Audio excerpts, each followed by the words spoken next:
genuine equality. It's not merely a struggle against extremist behavior toward Negroes. And I'm convinced that many of the very people who supported us in the struggle in the South are not willing to go all the way now. I came to see this in a very difficult and painful way in Chicago over the last year, where I've lived and worked. Some of the people who came quickly to march with us in Selma and Birmingham were active around Chicago. And I came to see that so many people who supported morally and even financially what we were doing in Birmingham and Selma were really outraged against the extremist behavior of Bull Connor and Jim Clark toward Negroes, rather than believing in genuine equality for Negroes. And I think this is what we've got to see now, and this is what makes the struggle much more difficult. And so as a result of all of this, we see many problems existing today that are growing more difficult. It's something that is often overlooked, but Negroes generally live in worse slums today than 20 or 25 years ago. In the North, schools are more segregated today than they were in 1954, when the Supreme Court's decision on desegregation was rendered. Economically, the Negro is worse off today than he was 15 and 20 years ago. And so the unemployment rate among whites at one time was about the same as the unemployment rate among Negroes. But today the unemployment rate among Negroes is twice that of whites. And the average income of the Negro is today 50% less than whites. And as we look at these problems, we see them growing and developing every day. And we see the fact that the Negro economically is facing a depression in his everyday life that is more staggering than the depression of the 30s. The unemployment rate of the nation as a whole is about 4%. Statistics would say from the Labor Department that among Negroes it's about 8.4%. But these are the persons who are in the labor market, who still go to employment agencies to seek jobs, and so they can be calculated. The statistics can be gotten because they are still somehow in the labor market. But there are hundreds of thousands of Negroes who have given up. They've lost hope. They've come to feel that life is a long and desolate corridor for them with no exit sign. And so they no longer go to look for a job. There are those who would estimate that these persons who are called the discouraged persons would be 6 or 7% in the Negro community. And that means that unemployment among Negroes may well be 16%. And among Negro youth in some of our large urban areas, it goes to 30 and 40%. And so you can see what I mean when I say that in the Negro community, that is a major, tragic, and staggering depression that we face in our everyday lives. Now, the other thing that we've got to come to see now that many of us didn't see too well during the last 10 years, and that is that racism is still alive in American society and much more widespread than we realize. And we must see racism for what it is. It is a myth of the superior and the inferior race. It is the false and tragic notion that one particular group, one particular race is responsible for all of the progress, all of the insights, and the total flow of history. And the theory that another group or another race is totally depraved, innately impure, and innately inferior. And in the final analysis, racism is evil because its ultimate logic is genocide. Hitler was a sick and tragic man who carried racism to its logical conclusion. And he ended up leading a nation to the point of killing about 6 million Jews. And this is the tragedy of racism because its ultimate logic is genocide. If one says that I am not good enough to live next door to him, if one says that I am not good enough to eat at a lunch counter, or to have a good, decent job, or to go to school with him, merely because of my race, he is saying consciously or unconsciously that I do not deserve to exist. To use a philosophical analogy here, racism is not based on some empirical generalization. It is based rather on an ontological affirmation. It is not the assertion that certain people are behind culturally or otherwise because of environmental conditions. It is the affirmation that the very being of a people is inferior. And this is the great tragedy of it. I say that however unpleasant it is, we must honestly see and admit that racism is still deeply rooted all over America. It's still deeply rooted in the North, and it's still deeply rooted in the South. Now this leads me to say something about another discussion that we hear a great deal, and that is the so-called white backlash. I would like to honestly say to you that the white backlash is merely a new name for an old phenomenon. It's not something that just came into being because shouts of black power, or because Negroes engaged in riots in Watts, for instance. The fact is that the state of California voted a fair housing bill out of existence before anybody shouted black power, or before anybody rioted in Watts. It may well be that shouts of black power and riots in Watts and the Harlems and the other areas are the consequences of the white backlash rather than the cause of them. What it is necessary to see is that there has never been a single solid, monistic, determined commitment on the part of the vast majority of white Americans, the whole question of civil rights and on the whole question of racial equality. This is something that truth impels all men of goodwill to admit. It is said on the Statue of Liberty that America is the home of exiles. But it doesn't take us long to realize that America has been the home of its white exiles from Europe. But it has not evinced the same kind of maternal care and concern for its black exiles from Africa. And it is no wonder that in one of his sorrow songs, the Negro could sing out, "Sometimes I feel like a motherless child." What great estrangement, what great sense of rejection caused the people to emerge with such a metaphor as they looked over their lives. What I'm trying to get across is that our nation has constantly taken a positive step forward on the question of racial justice and racial equality. But over and over again at the same time, it made certain backward steps. And this has been the persistence of the so-called white backlash. In 1863, the Negro was freed from the bondage of physical slavery. But at the same time, the nation refused to give him land to make that freedom meaningful.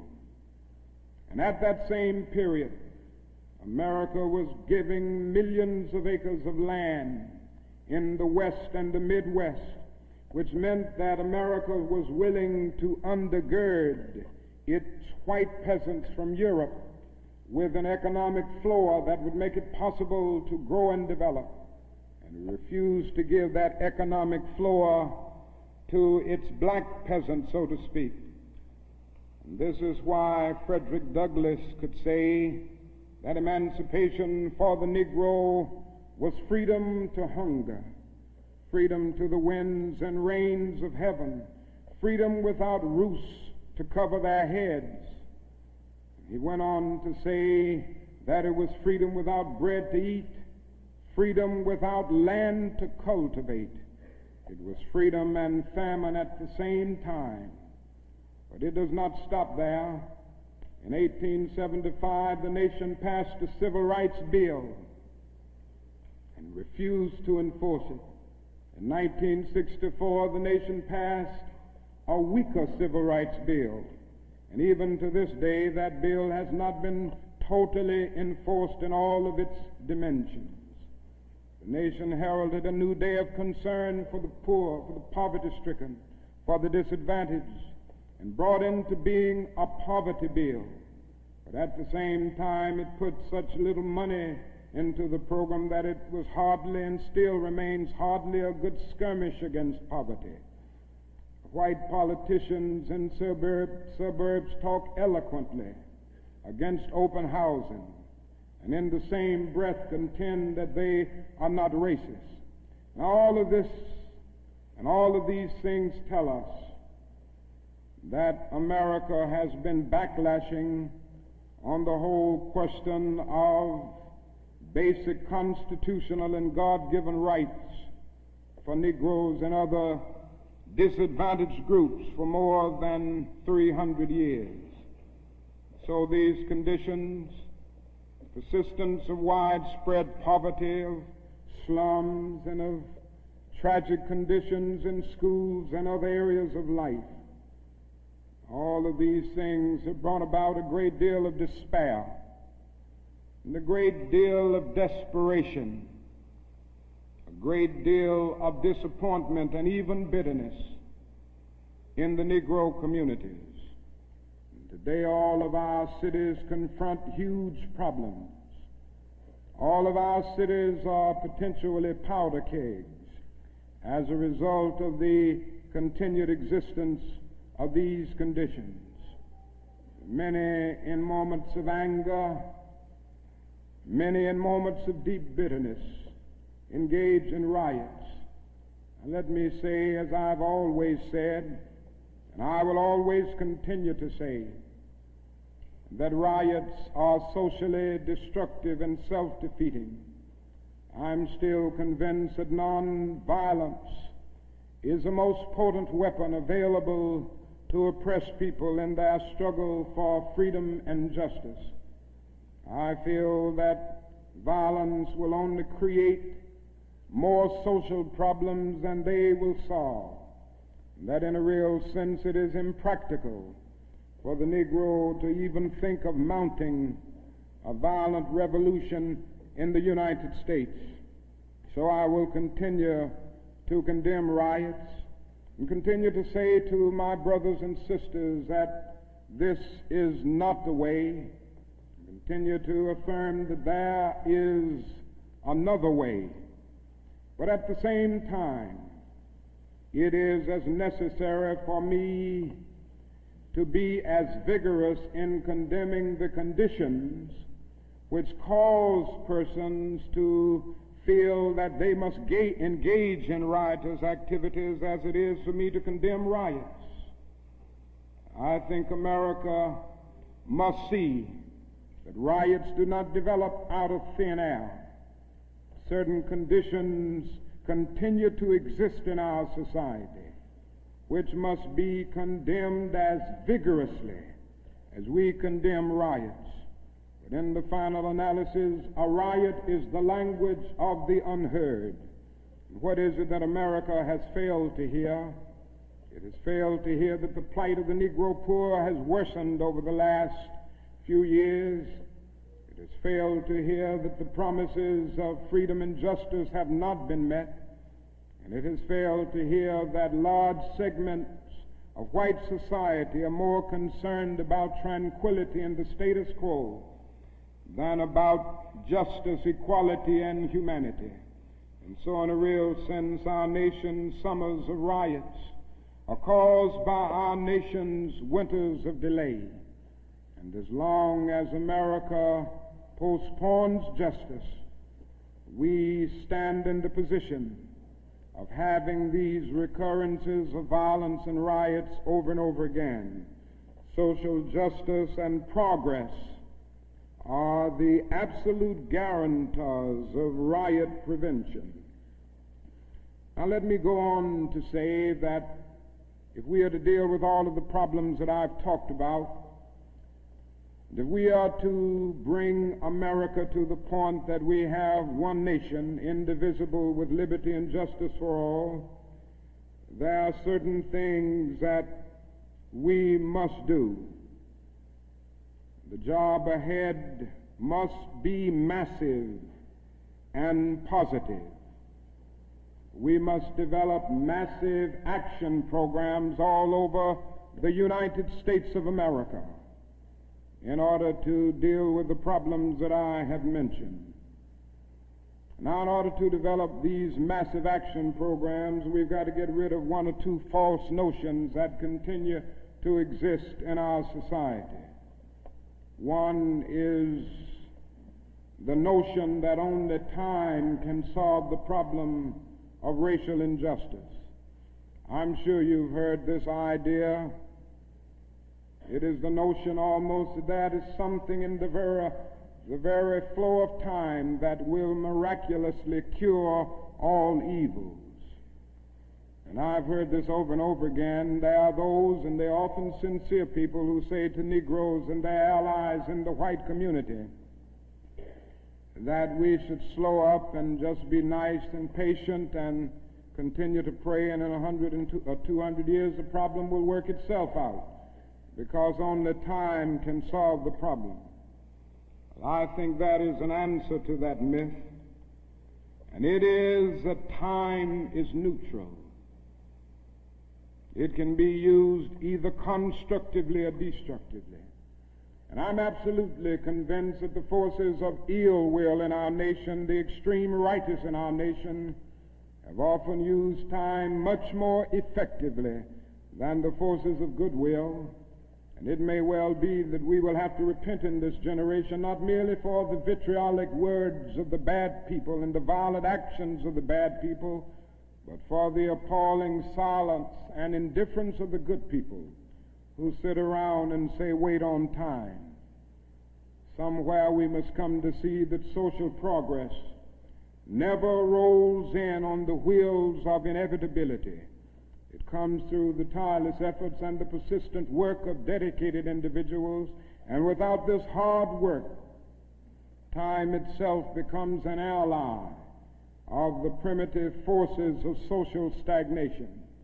And so we must help time, and we must realize that the time is always right to do right. Now there's another notion that gets out. It's around everywhere. It's in the South, it's in the North, it's in California, and all over our nation. It's a notion that legislation can't solve the problem. It can't do anything in this area. And those who project this argument contend that you've got to change the heart, and that you can't change the heart through legislation.